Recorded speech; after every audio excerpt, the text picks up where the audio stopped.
parallèle entreprise, club professionnel, si vous êtes là, c'est que vous en êtes tout comme nous convaincus. Cette préoccupation, elle est permanente dans notre club. Leadership, évidemment, ça se décline, mais ça se décline pas seulement justement au niveau laborieusement du président, ça se décline évidemment au niveau du coach, et ça se décline enfin sur le terrain. Et il nous a semblé, Didier Lamy et moi-même, que c'était un sujet qui était finalement assez peu abordé. On parle souvent de management et de chef d'entreprise et du parallèle évidemment, mais sur le leadership à proprement dit, et l'écho de ce leadership jusque sur le terrain, comment est-ce que l'on doit le traiter ? Avant, l'équipe n'avait pas de télé, avait un grand format. Avant, il fallait acheter le journal du lendemain pour avoir les résultats de la veille. Et aujourd'hui, le monde, effectivement, a complètement changé. Donc nous, pour garder ce leadership, on a obligé de se réadapter. Il y a un petit format, il y a un quotidien qui est plus magazine, moins de résultats, plus d'explications. Donc voilà, c'est quelque chose qui, il y a 25 ans, était inimaginable. Mais si on était resté sur les mêmes choses, on serait une ancienne grande marque.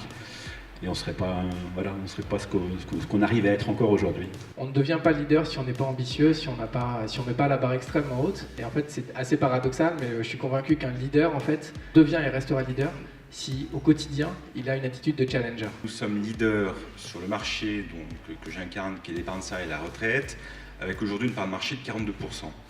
Ce qui est extrêmement compliqué d'être leader sur un marché quand vous avez 42%, puisque votre patron vous dit c'est quand que tu fais 45, c'est quand que tu fais 50, c'est quand que tu fais 55. Le problème, c'est pas tant combien on fera demain, c'est comment garder ce leadership. Et comment incarner ce leadership auprès des équipes pour leur donner envie de continuer à se battre au quotidien pour gagner des parts de marché, pour croître, pour grandir, pour satisfaire nos clients. Il y a 3 ans et demi, j'ai réuni l'entreprise, j'ai des collaborateurs qui sont dans la salle et je leur ai dit nous allons envahir la Chine. Alors évidemment, la formule peut prêter à sourire, elle peut paraître pleine d'orgueil. En fait, elle montrait simplement et très clairement, la détermination du patron que je suis, et d'une façon très simple, l'objectif, c'est-à-dire assurer notre présence. On prend le savoir-faire des vieux comme moi, et puis on a 100 personnes qui ont moins de 30 ans et dont on apprend tout. Et moi, on m'a appris pendant longtemps, il y a des milliers de bouquins sur le management. Le management, au final, c'est 4 fonctions. Historiquement, c'est planifier, organiser, diriger, contrôler. Sauf que diriger, aujourd'hui, ça ne veut plus rien dire. Et les jeunes, au fond, on leur dit je suis directeur, ils s'en fichent royalement. Parce qu'avec Facebook, on est copains avec je ne sais combien de personnes à l'autre bout de la planète, directeur, président. Donc ils n'ont pas ce sens des hiérarchies dans lesquelles on a été éduqués dans les entreprises industrielles. Donc quelque part, on doit chercher à faire en sorte on va leur mettre un cadre et ils font. Et je crois qu'il faut avoir cette confiance dans le fait qu'il y ait une nouvelle génération avec des nouvelles ressources qui sont des nouveaux talents au fond.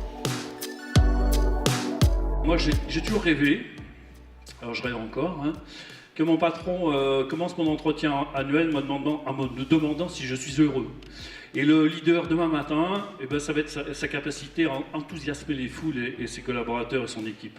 On a aussi parlé beaucoup d'Alex Ferguson qui le disait lui-même, le véritable défi du leadership, c'est d'instiller chez les autres la confiance en soi. Et je crois que c'est tout à fait ça. Faut aimer les gens. Le vrai leader, c'est celui qui s'intéresse aux autres, c'est celui qui aime les autres et qui grandit en faisant grandir les autres. Pour moi, le leader, c'est quelqu'un qui doit inspirer. C'est quelqu'un qui doit être capable, au travers du cadre qu'il pose, de mettre les gens en mouvement dans une direction commune, de pouvoir rassembler et en même temps laisser de la place pour que ces personnes puissent utiliser leur talent de la meilleure des manières, puissent en confiance expérimenter, oser et puis quelque part être aussi à terme en autonomie. Déjà, moi j'étais sûrement pas un leader vocal, ça tout le monde pouvait le constater à l'époque. Je crois qu'il y a plusieurs façons d'être leader. Moi j'étais sûrement déjà un leader technique.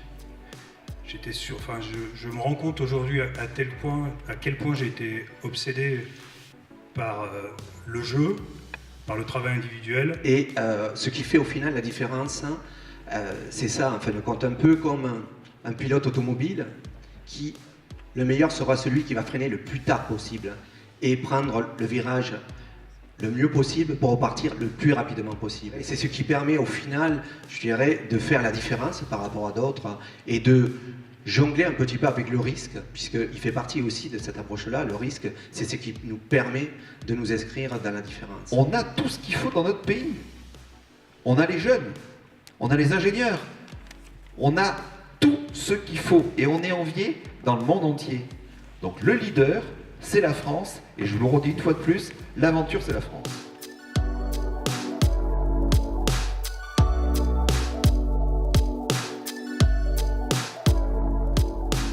La chose que je pourrais vous dire, c'est que vous avez des choses à apporter à ce sportif et lui aussi dans votre entreprise avec vos collaborateurs ou à vous-même. Le sportif de haut niveau a cet avantage, il a cette notion de préparation, de créer le lien, de savoir activer, on va dire, les bons curseurs pour performer durablement. Il faut se remettre en question. On a parlé d'humilité, on a parlé de confiance en soi. Moi, je me suis remise en question sur un truc qui paraît totalement anodin, c'est la façon de parler aux gens. Ben oui, parce que quand vous êtes sur un terrain de sport collectif, vous n'avez pas tellement le temps d'expliquer qu'il vaut mieux passer la balle gentiment, s'il te plaît, parce que maintenant je suis libre. Et le but, c'est de dire très très vite, donne-moi la balle. Donc la façon de s'exprimer quand vous parlez à des collaborateurs comme ça, c'est pas toujours très très bien perçu. Ça insuffle de nouvelles idées. Moi, je suis jeune chef d'entreprise et le leadership par l'exemplarité, par la conviction qu'on avait, j'ai trouvé que c'était vraiment des mots forts qui revenaient. Et moi, j'ai beaucoup pris de notes dans mon carnet et je pense que ça va vraiment m'influencer dans les quelques mois et quelques années à venir. Super événement, je crois que d'arriver à réunir autant d'acteurs économiques, sportifs, qui finalement, quels que soient les domaines d'activité ou d'expertise, se retrouvent confrontés aux mêmes problématiques, je crois a été une belle illustration de ce qui existe en variété, en diversité dans l'ensemble des structures et sportives et économiques. Donc merci à la JL Bourg pour ce magnifique événement. Très intéressant, avec des tables rondes très riches, des personnalités fortes, qui avaient des phrases et des mots très intéressants sur le leadership.